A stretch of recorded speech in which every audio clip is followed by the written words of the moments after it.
Donc, on va relire le premier, trois premiers chapitres, les trois premiers versets, c'est-à-dire, quand il ouvrit le 5e sceau, je vis sous l'autel les âmes de ceux qui avaient été immolés à cause de la parole de Dieu et à cause du témoignage qu'il avait rendu. Ils crièrent d'une voix forte en disant, jusqu'à quand, Maître saint et véritable, tardes-tu à juger et à tirer vengeance de notre sang sur les habitants de la terre? Une robe blanche fut donnée à chacun d'eux. Il leur fut dit de se tenir en repos,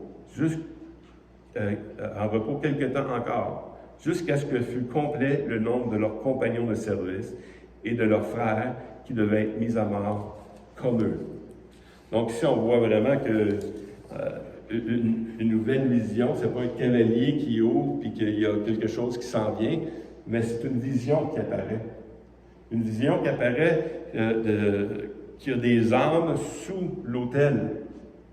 Beaucoup de personnes pensent que c'est du sang là, qui est là parce que l'âme des êtres, c'est dans le sang. Fait qu'on pense que c'est le sang. Beaucoup disent ça, mais en même temps, on voit au verset 11 qu'il leur donne une robe. Je vois mal comment ils vont donner une robe au sang, mais on voit que c'est des âmes qui sont là, qui attendent. Ils sont dans un lieu qui attendent. Et non seulement ils attendent, mais ils demandent au Seigneur jusqu'à quand? Attends-tu pour tirer vengeance? Parce qu'on a été maltraités. On a subi des choses.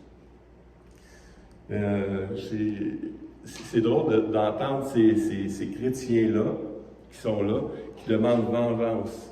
Quand on voit, par exemple, Jésus, qui dit « Pardonne-leur, Seigneur ». Quand on voit Étienne, qui leur dit « Pardonne-leur, Seigneur ». Ne leur tient pas ce péché-là, parce qu'ils sont dans l'ignorance. Mais on voit ici ces gens-là qui demandent vengeance. Mais vengeance, c'est le cœur de Dieu aussi. Dieu tire vengeance. Parce que si tu touches à un petit, un de ces petits qui m'appartient, il serait mieux pour toi de t'avoir mis une meule et t'avoir jeté dans la mer. Vous vous souvenez ces paroles-là aussi? Pourquoi? Parce que, oui, il y a un temps de grâce, mais il y a un temps de jugement qui est là aussi. Puis le temps de jugement arrive. Le temps de jugement de ces gens-là qui ont subi des outrages, qui ont été massacrés, et puis parce qu'on le voit dans un autre passage qui est plus loin dans l'Apocalypse 7. Je ne sais pas si c'est ça, ouais.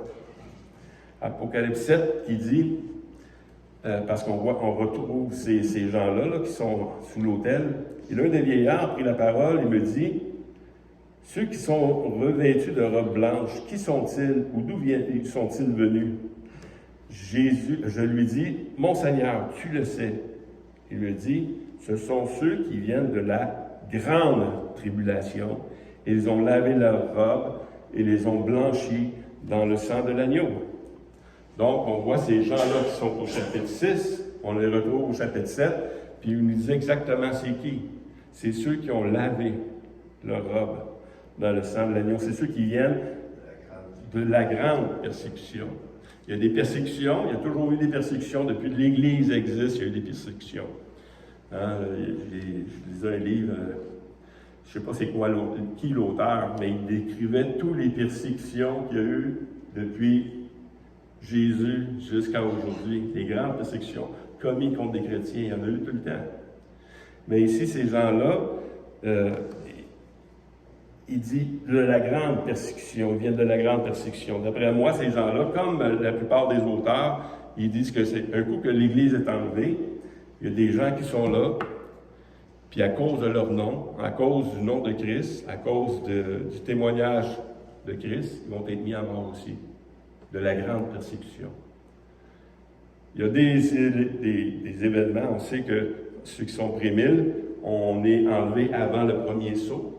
Hein? On est enlevé avant le premier saut, mais il reste des gens là.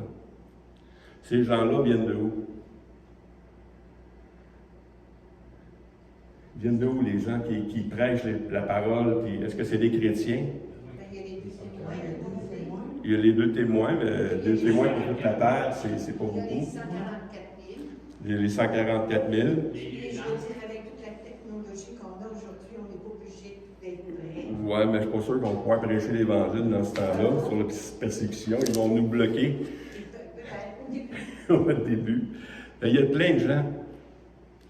Il y a des gens qui, par exemple, on cite souvent la parabole des vierges, qui est placée au chapitre 25 de Matthieu, qui est dans le cadre du retour de Christ, qui est là. Les 5 vierges folles, puis les sages. Les sages, eux, ils ont de l'huile, puis ils s'en vont avec le Seigneur, on va le voir un peu dans la conclusion tantôt. Mais il y a les folles également, qui n'étaient pas prêts. Pourtant, ils connaissaient les choses. C'est qui ces folles-là? On a témoigné à des gens qui ne sont pas enlevés quand Christ va venir chercher son Église. Ces gens-là connaissent la parole sans qu'ils aient reconnu Jésus-Christ comme leur sauveur personnel. Alors à ce moment-là, peuvent recevoir l'Esprit de Dieu aussi. Ils peuvent, oui, ils peuvent. Il y a des choses qu'on voit dans la parole de Dieu que toutes les personnes, nos familles, je partageais ça avec Pierre Alain la semaine passée. Je ne sais pas combien de personnes ont reçu le Seigneur Jésus, le don de Dieu pour leur salut, à ceux que j'ai évangélisés. 100, 150, je ne sais pas. Mais sur les 150 que j'ai évangélisés, et qui ont dit oui, il y en a une partie qui se sont rebaptisés. Une petite partie seulement qui se sont rebaptisés. Et encore une plus petite partie qui sont encore là aujourd'hui. Mais tous ceux qui ont entendu la parole de Dieu, ils l'ont entendu. Tous ceux qui ont la Bible dans leurs mains, qui ont entendu le témoignage, mais qui n'étaient pas prêts encore, je crois que ces gens-là vont subir, ils vont rester ici parce qu'ils n'étaient pas prêts. On va le voir dans la conclusion.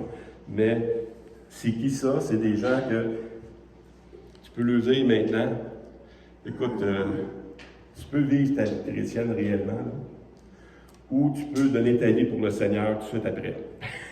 Parce que ce qui va arriver avec toi après le retour du Seigneur, quand l'Église va être enlevée, ça va être de ta vie que tu vas payer ton salut. Tu vas mourir pour le Seigneur. Que ce soit nos enfants, que ce soit quelqu'un, peu importe, on va voir une liste tantôt de ceux qui ne sont pas entrés dans le royaume, qui ne sont pas entrés dans la salle des noces, qui ne sont pas entrés dans le royaume, mais qu'on peut croire qu'ils sont restés ici. Oui? Es-tu en train de dire que les vierges folles sont comme pas enlevées, puis après ça, ils vont enlever plus tard? Ils vont mourir, parce qu'eux connaissent le salut. Les autres ne connaissent pas le salut, ils ne connaissent pas la parole de Dieu, ils ne connaissent pas les enseignements. Ces vierges-là, j'en parle pas tant que ça dans ça, mais les vierges folles, qu'est-ce qu'on voit, c'est que ils sont là, ils sont dans l'attente de l'époux. Mais il manque quelque chose à leur vie. De l'huile. Qui représente l'Esprit, tout simplement. C'est des gens qui attendent, qui vivent une religion, tout simplement, et qui n'ont pas pris d'huile. Mais qu'est-ce qui arrive avec ces vierges-là? C'est que ces vierges folles-là, ils demandent aux sages, donne-nous un peu de votre huile, qu'on puisse, tu sais. Mais l'huile, comment tu veux vivre de la communion d'un autre? Comment tu peux vivre de l'onction d'un autre? Il dit, va, allez l'acheter où s'y en vendent. Puis pendant qu'ils y vont, le Seigneur revient. Et pendant qu'il revient, ceux-là sont partis. Ils n'étaient pas prêts. Quand ils étaient prêts, ils sont revenus. Ils sont revenus. Pourquoi ils sont revenus? Parce qu'ils en ont trouvé de l'huile. Ils ont trouvé les choses, mais ils n'étaient pas prêts. Puis le Seigneur leur a dit quelque chose. C'est ce qu'on va voir dans la conclusion tout à l'heure. Ces vierges folles-là, ils ont quelque chose qu'ils vont pouvoir partager avec les autres.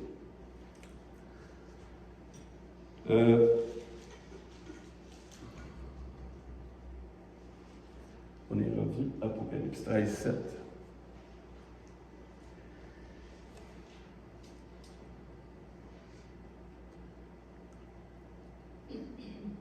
OK. Ici, on voit qu'à partir de l'Apocalypse 13, 7, parce qu'on sait que l'Église est enlevée, mais que les gens vont être persécutés, les chrétiens. Ils vont rester des chrétiens, ou des gens qui croient en Dieu, ou les folles, ou nos enfants, ou peu importe qui. Ils vont rester là. Puis il y a plusieurs passages même qui nous est montré. Dans l'Apocalypse 13, 5 à 7, il nous dit Il leur fut donné une bouche qui profère des paroles arrogantes et des blasphèmes. Il lui fut donné le pouvoir d'agir pendant 42 mois, et elle ouvrit la bouche pour proférer des blasphèmes contre Dieu, pour blasphémer son nom et son tabernacle. Et ceux qui habitent dans le ciel, il leur fut donné de faire la guerre aux saints et de les vaincre. Les saints, c'est qui? Les deux. Les sauvés, c'est les deux témoins. Il leur fut donné autorité sur toute tribu, tout peuple, toute langue et toute nation. Ça, la prophétie, elle vient aussi de Daniel avec les 10 cornes. Les 10 cornes sont des 10 rois qui s'élèvent contre ce royaume. Un autre s'élèvera après eux. Il sera différent des premiers. Il abaissera 3 rois. Il prononcera des paroles contre le Très-Haut. Il opprimera les saints du Très-Haut. Il espérera changer le temps et les lois, et les saints seront livrés entre ses mains pendant un temps, des temps et la moitié d'un temps. Donc, il y a des saints ici, il y a des chrétiens qui vont souffrir pendant la grande tribulation. Puis viendra le jugement, et l'on lui ôtera sa domination, qui sera détruite et anéantie pour jamais. Ça veut dire pour toujours. Le règne, la domination et la grandeur de tous les royaumes qui sont sous les cieux seront donnés au peuple des saints du Très-Haut. Son règne est un règne éternel et toutes les dominations le serviront et lui obéiront. On voit ici le déroulement des choses. C'est les 3 ans et demi, c'est au milieu du 7 ans, justement, que l'Église est enlevée, qui a une persécution des saints. Puis on voit ici qu'ils vont être persécutés. Et après la persécution, après les 7 autres 3 ans et demi, le Seigneur va revenir et établir son règne. Dans Apocalypse 20,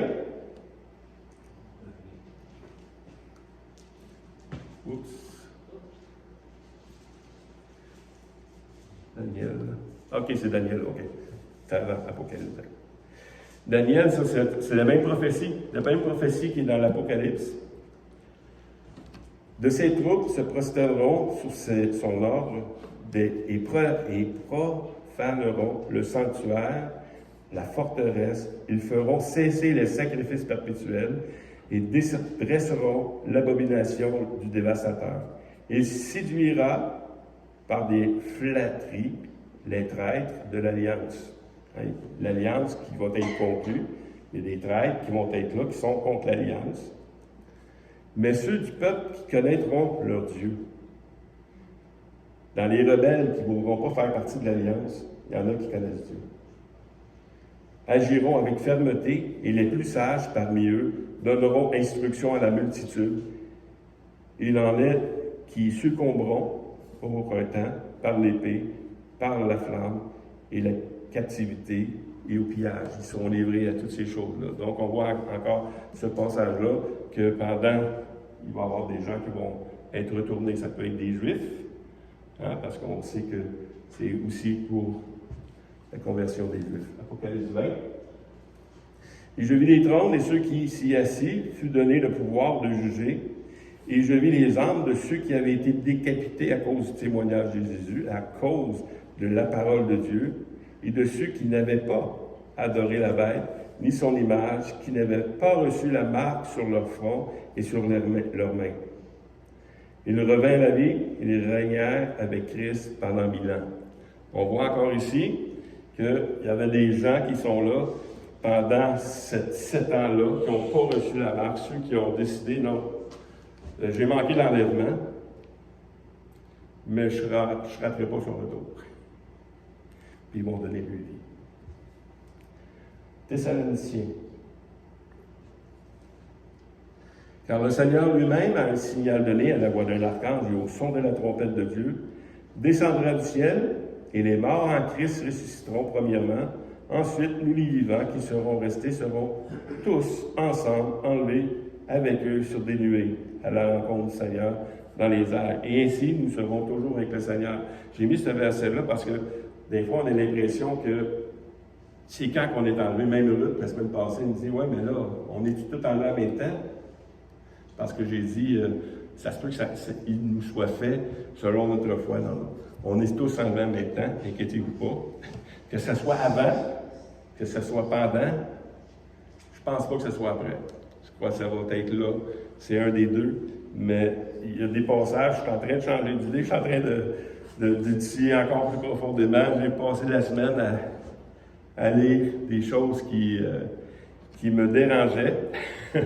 Et puis, je suis en train de vous dire, non, plus ça va, là, l'idée d'après, c'est moins sûr là, dans ma vie. C'est moins sûr dans ma connaissance à cause des versets. Parce qu'après, on parle de quoi? Il y a beaucoup de versets qui disent qu'on va être enlevé après ou pendant. Pendant, je suis de moins en moins sûr parce que les versets sur lesquels je m'appuyais, ils ont été contredits pas mal par des hommes. Et puis, je m'appuyais, par exemple, sur, on dit la dernière trompette. Hein? L'Église va être enlevée à la dernière trompette.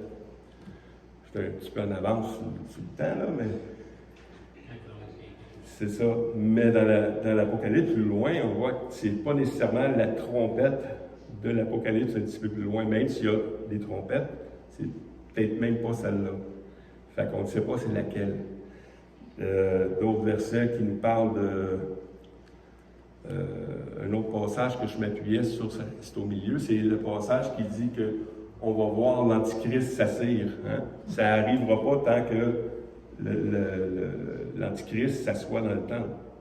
C'est encore là, on va voir que c'est pas si clair que ça. Même quand on lit, on se dit « wow, c'est clair ». Quand tu réfléchis, puis tu mets tous les données devant toi, tu dis « non, c'est pas si clair que ça, les choses ». Donc, si vous voulez être démêlé là-dedans, comptez pas sur moi. Mais je vais vous donner quand même, on va quand même lire la parole de Dieu, puis on va quand même lire ce que la parole de Dieu nous dit sur l'eschatologie. Mais la chose la plus importante, c'est qu'on va être enlevé avec lui, peu importe le camp. C'est ça. C'est lui qui va le faire. C'est pas nous qu'on va dire, on va y aller maintenant. C'est pas nous autres qui va décider quand on va y aller. C'est lui qui décide quand. C'est un événement qui va durer une demi-seconde par rapport à l'éternité. C'est ça. Même qu'on ne sait pas tout à fait. C'est ça. Le deuxième passage qui arrive à un autre saut. On a vu que ces gens de la tribulation-là, les gens qui étaient sur l'autel, c'est des gens qui viennent de la grande tribulation, c'est des gens qui ont donné leur vie, c'est des gens qui étaient sur l'autel. Le deuxième passage, le sixième saut, et le dernier qu'on va voir avant la prochaine session. Je regardais, quand il ouvrit le sixième saut, il y a eu un grand tremblement de terre. Le soleil devient noir comme un sac de grains. La lune entière devient comme du sang. Et les étoiles du ciel tombèrent sur la terre, comme lorsqu'un figuier, secoué par un vent violent, jette ses figues vertes. Le ciel se retira comme un livre qu'on roule. Et toutes les nations et les îles furent remuées de leur place. C'est un passage qui est répété ailleurs. C'est un passage qui c'est pas une révélation là, que le Seigneur est en train de donner, parce que les révélations, ils étaient déjà là. Ils étaient là dans Isaïe, ils étaient là dans Matthieu, ils étaient là aussi dans d'autres passages de l'Ancien Testament. Mais ici, on voit que c'est la même image qu'ailleurs. C'est pour ça que je disais tantôt, la semaine passée, c'est comme une fleur qui s'ouvre, mais c'est une fleur qui se répète en même temps. Il y a des choses qui se sont passées dans l'histoire de l'Église, qui vont se répéter, qui se sont répétées plusieurs fois, mais plus on approche du grand jour, plus c'est puissant, plus c'est étonnant, plus c'est, une moment donné, c'est sur le corps de la terre, mais une autre fois, ça va être la terre entière. Fait que ça va de pire en pire. Et dans l'Apocalypse 17, il nous dit un peu la même description de ces choses-là. Le 7e verset, ça coupe dans l'air et il sortit du temple, du trône, une voix forte en disant « C'en est fait, il y eut des éclairs, des voix des tonnerres et un grand tremblement de terre. La même chose que l'Apocalypse 6. Tel qu'il n'y en avait jamais eu depuis que l'homme est sur la terre. Donc, on voit qu'il y en a, mais plus ça va être terrible. Déjà, écoutez, au verset 6, il dit que les hommes, quand ça arrive, là, on ne l'a pas lu encore, mais quand ça va arriver, là, ils vont se cacher tellement ils vont avoir peur. Et puis, au chapitre 16, il dit que celui qui va arriver là, c'est quand il n'y en a jamais eu. Donc, c'est encore pire. Tel qu'il n'y en avait jamais eu depuis que l'homme est sur la terre. Un aussi grand tremblement. Et la grande ville fut divisée en 3 parties, et les villes des nations tombèrent. Et Dieu se souvint de Babylone la grande pour lui donner la coupe de vin de son ardente colère. Et toutes les îles s'enfuirent, et les montagnes ne furent pas trouvées. Les îles, il est arrivé la même chose à l'Apocalypse 6, les îles furent remuées, et toutes les montagnes furent remuées. Mais là, c'est encore pire. Une grosse grêle, dont les grêlons pesaient un talent, tombait sur du ciel sur les hommes, un peu comme les étoiles qui tombent. Et les hommes blasphémèrent Dieu à cause du fléau de la grêle, parce que ce fléau était très grand. Donc, ça se répète. Il n'y a jamais rien de nouveau sur le soleil, mais plus ça va, plus c'est terrible. Plus c'est terrible. Ésaïe nous dit un peu la même chose. Ésaïe 13, 10. Car les étoiles des cieux et leurs astres ne furent plus briller leur lumière. Le soleil s'obscurcit dès son lever. Et la lune ne fut plus luire sa clarté. Je punirai le monde pour sa malice et les méchants pour leurs iniquités. Je ferai cesser l'orgueil des hautains et j'abattrai l'arrogance des tyrans. On voit vraiment que c'est le jugement de Dieu qui s'en vient faire les choses. Je rendrai les hommes plus rares que leur faim.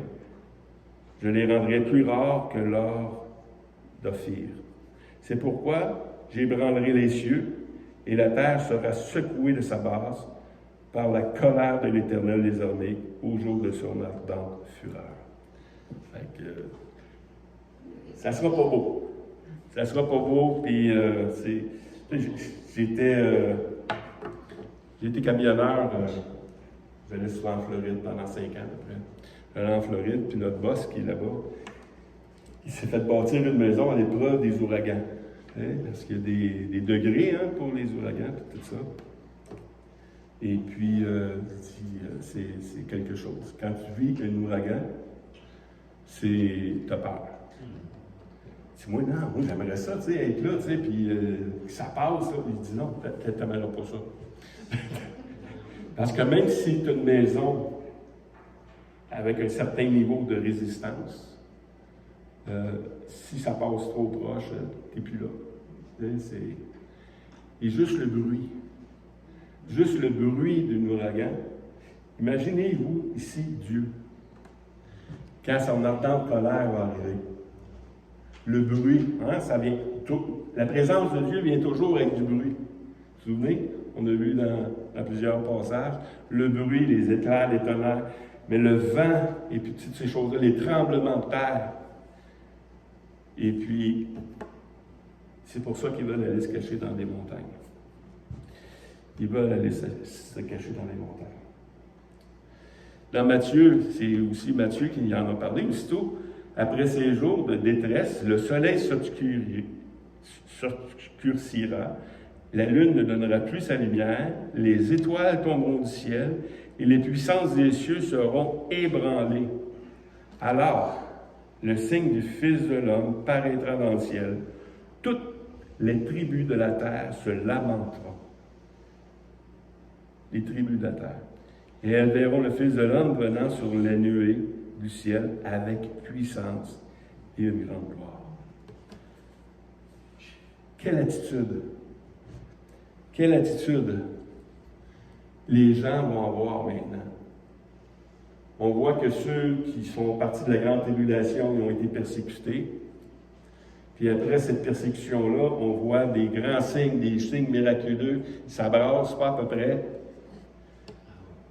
Quelle attitude ont ces gens-là? La peur? La crainte? Est-ce qu'il va y avoir de la repentance?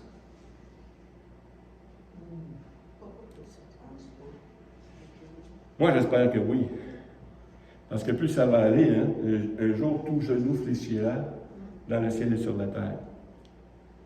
Parce que là, plusieurs passages qu'on a lus ici, ils savent que c'est la gloire de Dieu qui est là. Cachons-nous parce que la gloire de Dieu est là. Ils savent que c'est Dieu. C'est soit qu'ils vivent le jugement de Dieu, ou soit qu'ils meurent pour le témoignage de Christ. Ils ont le choix. Wow. Troisième partie, dernière partie. Les rois de la terre, les grands, les chefs militaires, les riches, les puissants, tous les esclaves et les hommes libres se cachèrent dans les cavernes et dans les rochers des montagnes. Ils disaient aux montagnes, aux rochers, « Tombez sur nous et cachez-nous devant la face de celui qui est assis sur son trône et devant la colère de l'agneau, car le grand jour de sa colère est venu, et qui peut subsister? » Donc, ils connaissent les choses, ils savent que ça, ce n'est pas des événements naturels. Ce n'est pas un tremblement de terre, on en a toujours eu, des volcans, peu importe. Mais là, ici, c'est tellement puissant qu'ils sont conscients que c'est Dieu. Wow. On va voir un texte de Joël. Un texte de Joël qui nous parle de ces gens-là. Ces gens-là qui sont les rois de la terre, on sait que ici, il définit 7 groupes de personnes. 7 groupes de personnes, c'est la multitude. Il ne parle pas des chrétiens ici. Il parle de la multitude des gens qui vont avoir peur. Après cela, je vais regarder mon esprit. Je répandrai mon esprit sur toute chair. Vos fils et vos filles prophétiseront, vos vieillards auront des songes, et vos garçons des visions. Même sur les serviteurs et sur les servantes, dans ces jours-là, je répandrai mon esprit, je ferai paraître des prodigues, dans les cieux et sur la terre, du sang, du feu, des colonnes de fumée. Le soleil se changera en ténèbres et la lune en sang.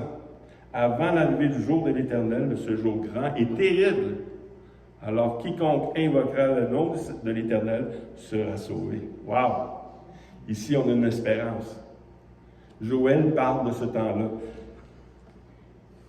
Le salut sera sur les montagnes de Sion et à Jérusalem, comme a dit l'Éternel, et parmi les rescapés que l'Éternel appellera. Les apôtres à la Pentecôte, ils se sont souvenus que Joël avait écrit ça. Hein, quand ils ont la journée de Pentecôte, ils se sont mis à parler en langue, et c'est ce qui est écrit dans Actes 2, 19. Et je ferai paraître des prodiges en haut dans le ciel et des miracles en bas sur la terre, du sang, du feu, une vapeur de fumée. Le soleil se changera en ténèbres et la lune en sang, avant l'arrivée du jour du Seigneur, de ce jour grand et glorieux. Ici, ils ont changé de mot. Hein? Tantôt, c'est un jour grand et terrible. Et là, Acte dit un jour grand et glorieux.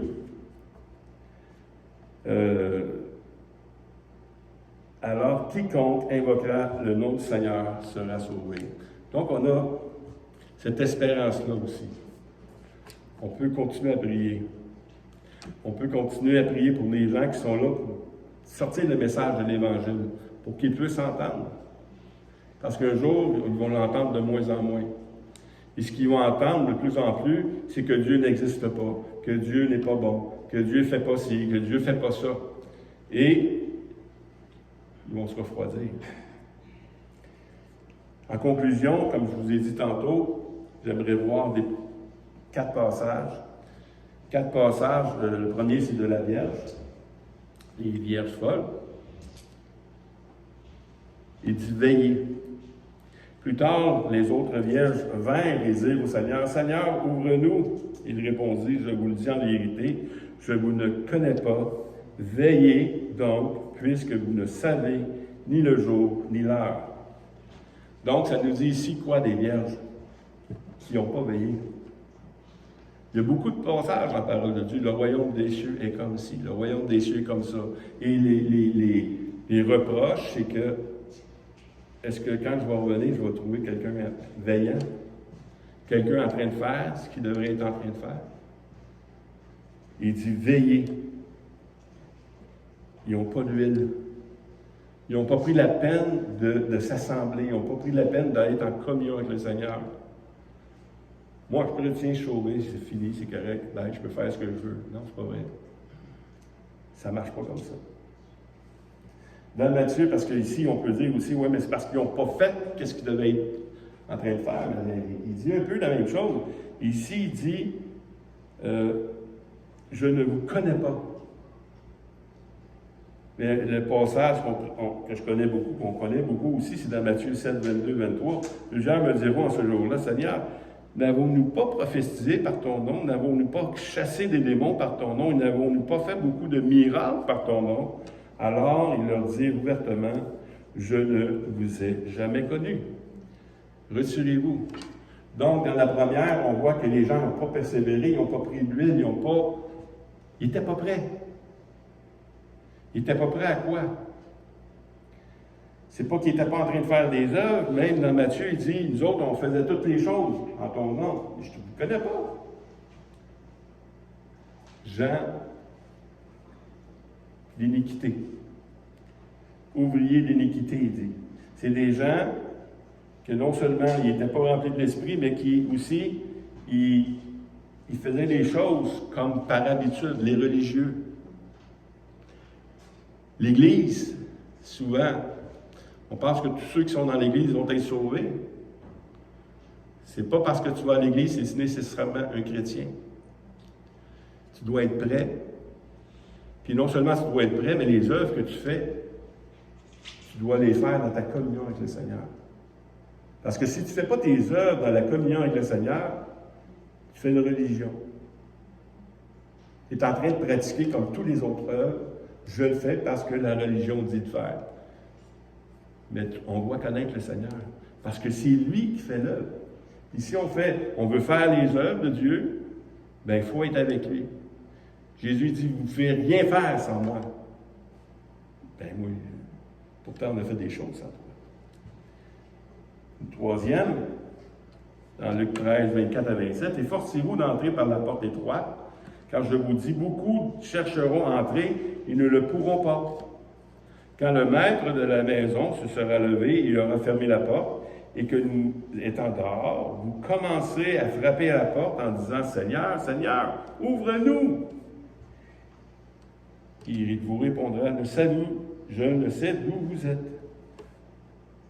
Alors, vous vous mettrez à dire, nous avons mangé et bu devant toi. Tu as enseigné dans nos rues. On t'a vu, on t'a connu, on sait qui t'es, tu sais. Il lui répondra, je vous dis, je ne sais d'où vous êtes. Retirez-vous de moi, vous tous qui commettez l'iniquité. Il y a un temps. Si vous n'avez pas écouté la prédication de Pasteur Jeff la semaine passée, je vous encourage à l'écouter. Il parle de foi. Le juste vivra par la foi. Et la foi démontre qu'on vit selon qui nous sommes. Le Seigneur nous a sauvés, nous sommes devenus des chrétiens avec une fonction, avec un mandat. Puis si on n'est pas en train d'accomplir le mandat, c'est qu'on est en train de dire, non, on n'est pas dans la foi. Je ne suis pas en train de dire qu'on est sauvé par les choses qu'on fait. Mais la foi, si le juste est sauvé par la foi, c'est d'accomplir les choses de Dieu. C'est d'accomplir ce que Dieu fait. Pas ce qu'on veut faire, mais ce que lui veut faire. C'est très important. Et un dernier passage. Oups, je vais peut-être passer pour direct. Oui. Hébreux 4, 1 à 2. Craignez donc, tandis que la promesse d'entrer dans son repos subsiste encore, qu'aucun de vous ne paraisse être venu trop tard. Cette bonne nouvelle nous a été annoncée aussi bien qu'à eux, mais la parole qui leur fut annoncée ne leur servit de rien, parce qu'elles ne trouvaient pas de la foi c'est ceux qui l'entendent dire. C'est toujours la foi. Le juste vivra par la foi. Et il y a des gens comme ça qui vont rester ici. Il y a des gens, après l'enlèvement de l'Église, qui ont entendu des choses de la foi, qui les ont même pratiquées pendant des années. Mais ils n'étaient pas prêts au jour du Seigneur, la visite du Seigneur. Ils n'étaient pas en train. Supposons, le Seigneur revient pendant un dimanche. Un dimanche matin. Oh non. Mais je peux aller là dimanche matin. J'étais où? Est-ce que je suis sauvé pareil? Oui, je suis sauvé pareil. Mais ça fait des années que tu ne vas plus à l'Église. Ça fait des années que tu as négligé les choses de Dieu. Je crois que tu es encore un chrétien. Mais il y a quelque chose que tu vas vivre que moi, je ne veux pas vivre. La colère de Dieu. Perdre des récompenses. Il y en a qui vont être enlevés la même chose, puis il y en a qui ne seront pas prêts ici, parce qu'ils ont reçu un salut, comme la plupart des gens à qui j'ai prêché le salut, ils ont reçu un concept. Ils n'ont pas vécu la vraie vie avec. Ils ne sont pas nés nouveaux, autrement dit. Parce que si tu n'es pas né nouveau, tu ne peux pas aller de l'autre côté. Parce que ce n'est pas avec ta religion, ce n'est pas avec ta force, ce n'est pas avec tes capacités que tu es sauvé. Ce n'est pas parce que tu fais des choses que tu es sauvé. C'est parce que la vie de Christ est en dedans de toi. Le Saint-Esprit vient en dedans de toi. C'est là l'huile. C'est là l'œuvre parfaite. C'est là l'œuvre que Dieu accomplit. Puis l'œuvre accomplie ne vient pas à cause de nous, parce qu'on était bons, puis on était fidèles, puis on était ci, puis on était ça. À cause de Christ qu'on est fidèle. À cause de Christ, on est prêt.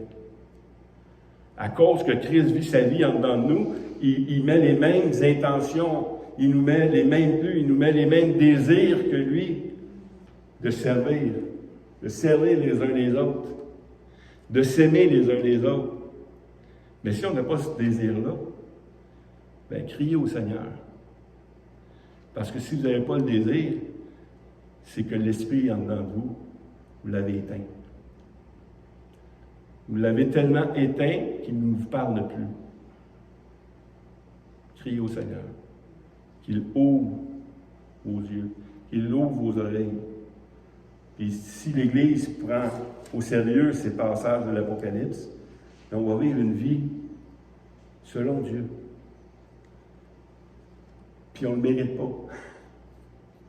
Ceux qui sont enlevés, ce qu'ils méritent. Ils ne méritent rien. On ne mérite rien.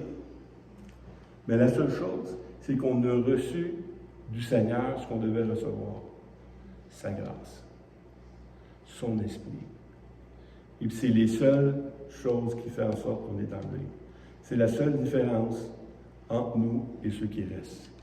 Ceux qui restent n'ont pas reçu la grâce pour être sauvés, ils n'ont pas mis leur foi dans ce qu'ils ont entendu. Fait, merci Seigneur qu'il en a réveillé quelques-uns, puis qu'il doit réveiller les autres aussi. Puis en attendant que le Seigneur revienne, on a cette mission-là. Mission de réveiller. Oui, mais c'est le Saint-Esprit qui convainc. Oui, mais le Saint-Esprit convainc par la parole qui est prêchée également. Et puis plus on va prêcher la parole, oui, je sais, moi-même, je m'empêche des fois de prêcher la parole parce que j'ai d'autres choses à faire. Mais c'est une mission tellement grande, tellement puissante, qui va éviter bien des soucis à ceux qui nous entourent. Nous, c'est réglé, c'est réglé. On n'a pas rien d'autre à faire, c'est réglé. Mais que les gens, qu'on prêche la vraie évangile, là, pas celle, t'es sauvé, dis Jésus que t'es sauvé, Jésus, je suis sauvé, ok, bye, tu sais. Non, non, non. La vraie foi chrétienne, c'est celle qui se pratique dans un corps, dans l'Église. Puis si tu ne pratiques pas ta foi dans l'Église, si tu ne pratiques pas les choses que Dieu met dans... Parce que Dieu te donne des dons. Les dons, tu les mets où? Tu fais quoi avec tes dons? Tes dons doivent être au service de ceux que Dieu il te met devant. Que ce soit l'évangélisation, que ce soit dans l'Église, que ce soit à l'école du dimanche, que ce soit aux offrandes, que ce soit la musique, peu importe les dons. Des dons, il y en a plein. Mais si on ne met pas au service des autres le don qu'on a reçu, c'est qu'on n'est pas en train de pratiquer l'Église. L'Église des derniers temps, je crois vraiment que c'est une Église de consommateurs. Le chrétien consommateur, c'est je vais aller là où on m'offre le plus de services. Et ceux qui quittent l'Église, malheureusement, chaque fois que quelqu'un quitte l'Église, c'est que ça ne me satisfait pas moi en tant que consommateur. Ils ne disent pas dans ces mots-là. Mais c'est ça que ça veut dire. Je ne suis pas satisfait, moi, en tant que consommateur. C'est pour ça que je ne vais pas à l'Église. Non, tu n'as pas compris l'Église. L'Église, c'est toi pour eux. Tu es né de nouveau, tu es devenu quelqu'un pour servir les autres.